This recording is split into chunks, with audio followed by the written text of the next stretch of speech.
இன்னைக்கு கருப்பனுக்கு என்னன்னு பார்த்தீங்கன்னா முட்டை வச்சு முட்டை குழம்பு செஞ்சேன். ஆனால் வேக போட்ட முட்டை வந்து கருப்பனுக்கு ஒரியாவுக்கும் முட்டை குழம்பு கொஞ்சமாக ஊற்றி கொடுத்துருக்கேன். நான் இந்த விஷயத்த பற்றி பேசவே வரலங்க. ஒரு இன்ட்ரெஸ்டிங்காக போர் அடிக்காத ஒரு சின்ன விஷயம் எல்லாத்தையும் ஷேர் பண்ணணும்னு நினச்சிருக்கேன். என்னன்னா ஒரு புதுசாக ஒரு வீட்டுக்கு வாடகைக்கு நம்ம போகிறோன்னு வச்சுங்க. புதுசாக ஒரு வீட்டுக்கு வாடகைக்கு போகிறோம், இல்லை ஒரு வீட்டுக்கு வரோம், ரெண்டுமே இருக்கட்டும். நானும் போகிறேன், இன்னொருத்தவங்க நம்ம வீட்டுக்கு வராங்கன்னு வச்சுங்க. அப்படி இருக்கும்போது வரும்போது அவங்க நல்லவங்களா கெட்டவங்களான்றது நமக்கு தெரியாது. ஆனா போகும்போது அவங்களுடைய அப்படியே முகத்தை அப்படியே, அதாவது ஒரு அரக்க குணத்தை அப்படியே முகத்துல அப்படியே காட்டிட்டு போறாங்க. ஒரு வீட்டுக்கு போக்கியத்துக்கு வாடகைக்கு வந்தா கடைசியா போகும்போது ஒரு 10,000 ரூபாயோ 5,000 ரூபாயோ ஒரு 7,000 ரூபாயோ பிடிச்சிக்கிட்டு தானங்க பணம் கொடுப்பாங்க. ஒரு 3 லட்ச ரூபா போக்கியத்துக்கு வராங்க, 4 லட்ச ரூபா போக்கியத்துக்கு வராங்கன்னா ஒரு 2 வருஷம் இருக்கிறாங்கன்னா மெயின்டெனன்ஸ்லாம் இருக்கும் இல்லையா?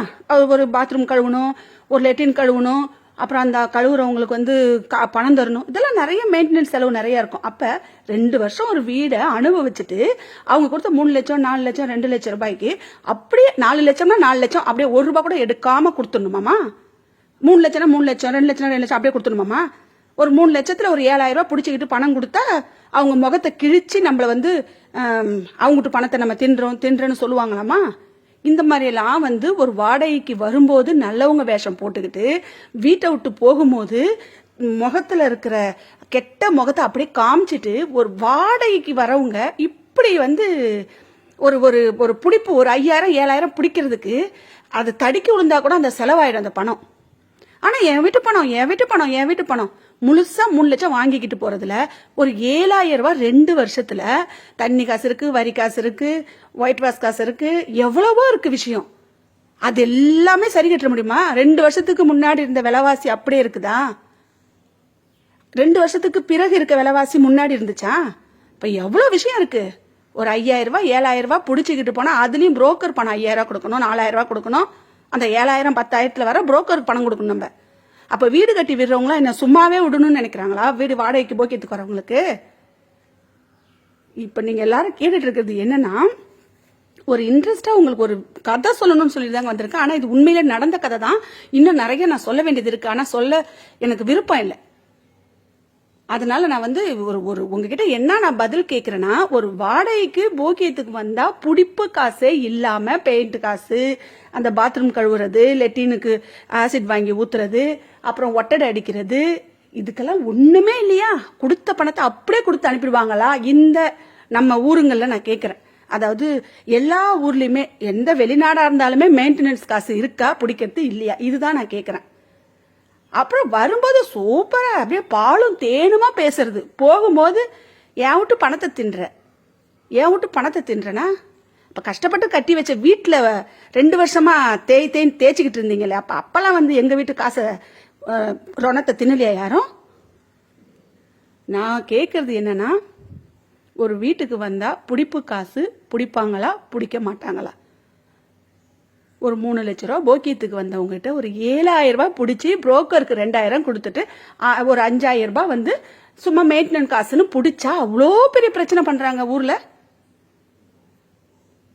சரி, எப்பவுமே உங்களுக்கு போர் அடிக்கிற மாதிரி ஓரியோ கருப்பை சாப்பாடு வைக்கிற வீடியோவே நான் வந்து உங்களுக்கு போட்டுட்டு இருந்ததுனால இன்னைக்கு வந்து உங்களுக்கு ஒரு இன்ட்ரெஸ்டா ஒரு கதையை மட்டும் சொல்லியிருக்கேங்க. உங்களுக்கு தெரிஞ்ச கருத்தை நீங்க கமெண்ட் பாக்ஸ்ல சொல்லுங்க. 2 வருஷத்துக்கு ஒரு 7,000 ரூபாய் 5,000 ரூபாய் பிடிப்பாங்களா பிடிக்க மாட்டாங்களா? இதுதான் என்னுடைய கேள்வி. வீட்டு வரி இருக்கு, தண்ணி வரி இருக்கு, மறுபடியும் சொல்றேன், நிறைய செலவு இருக்குங்க. பாதாள சாக்கடை அடைச்சிக்கிட்டா பணம் தரது கிடையாது வாடகை வீட்டுல இருக்கவங்க. சரி பேசுறாங்களே, நல்லா பேசுறாங்களே, மோட்டார் வேலைனா மோட்டருக்கு பணம் தரது கிடையாது செலவுக்கு. நிறைய பேர் வீட்டுல எல்லாத்தையும் கேட்டு வாங்குறாங்க. நிறைய பேர் கேட்காம ஆமா இது ஒரு காசா சரி போ அப்படின்னு விட்டு தள்ளுறவங்களும் இருக்காங்க. அதை பெருந்தன்மையா விட்டு கொடுக்கும் போது நம்ம வந்து சந்தோஷ முறையில வீடை காலி பண்ணா சந்தோஷ முறையில எல்லா பணத்தையும் கொடுக்கவும் தயாரா இருப்பாங்க. ஒரு சிலர் முகத்தை வந்து அப்படியே கோபத்தோட பேசிக்கிட்டும் போய்கிட்டும் நீயா நானாலாம் இருந்தோம்னா புடிச்சுக்கிட்டு தாங்க பணத்தை தருவாங்க. கோவமே இல்லாத பணத்தை வாங்கினா நீங்க எல்லா பணத்தையுமே வாங்கிட்டு போலாம். என்ன பேச்சு பேசுறாங்க ஜனங்க? இன்னும் ஒரு 7,000 ரூபாய் பணம் 10,000 ரூபாய் பணம் பிடிச்சா இன்னைக்கு இவங்க 2 பேருக்குமே வந்து முட்டை குழம்பு முட்டை வேக போட்டு தான் கொடுத்துருக்கேன். நிஜமாலுமே கேட்குறேங்க, ஒரு போக்கியத்துக்கு இருந்தா அந்த வாடகைக்கோ போக்கியத்துக்கு இருந்தா மெயின்டெனன்ஸ் காசு பிடிப்பாங்களா பிடிக்க மாட்டாங்களா? 2 வருஷம் இருந்தா 3 வருஷம் இருந்தா இதுதான். கொடுத்த 3 லட்சத்தையும் கொடுத்த 4 லட்சத்தையும் கொடுத்த 2 லட்சத்தையும் கொடுத்த 1 லட்சத்தையுமே அப்படியே கொடுத்துருவாங்களா? யார் வீட்லயுமே அப்படியே கொடுத்துருவாங்களா? எனக்கு தெரியல, நீங்க சொல்லுங்க. இன்னைக்கு இப்ப பாத்தீங்கன்னா 2 பேரும் சூப்பரா விளையாண்டுட்டு இருக்காங்க. அதுவும் இல்லாம இந்த நாய்க்கு வந்து நாய் கத்திக்கிட்டே கிடக்குதான். நம்ம வீட்டில் வளர்க்குற நாய்க்கு, வாடகை வீட்டுக்காரங்களுக்கு நாய் கத்திக்கிட்டே கிடக்குதான். விஷம் வைக்கணுமா? யார் வீட்டு நாய்க்கு யார் விஷம் வைப்பா? அக்கம் பக்கம் சொல்லிட்டு போறது இதெல்லாம். யார் வீட்டு நாய்க்கு யார் விஷம் வைக்கிறது? ஆனா இப்ப இதெல்லாம் நடந்த கதை நிறைய வெளிப்படையா நான் சொல்ல விரும்பல. குழம்பு அப்படியே தாளிச்சு கடைசியா ஊத்திக்கலாங்க. புகை அடிக்குது, சூப்பரா இருக்கு பாருங்க. கொஞ்சமா தான் குழம்பு வச்சேன், ஒரு வேளைக்கு மட்டும்தான். இப்போ இவங்க 2 பேருக்குமே சாப்பாடு வச்சிருவோம். 2 முட்டை அவங்களுக்கு, நான் முட்டை கடைசியா உடைச்சி ஊத்திருக்கேன் எங்களுக்கு தனியா. இந்த குழம்பை திருப்பி அடுப்புல வச்சு எங்களுக்கு நான் ஊத்தி எடுத்திருக்கேன். இது வந்து வெங்காய குழம்பு மாதிரியே வச்சுட்டேன். ஓரியோ வந்து நம்ம கிட்ட வரமாட்டான். சாப்பாடை பார்த்தாலே கருப்பை ஓடியாந்துருவான்.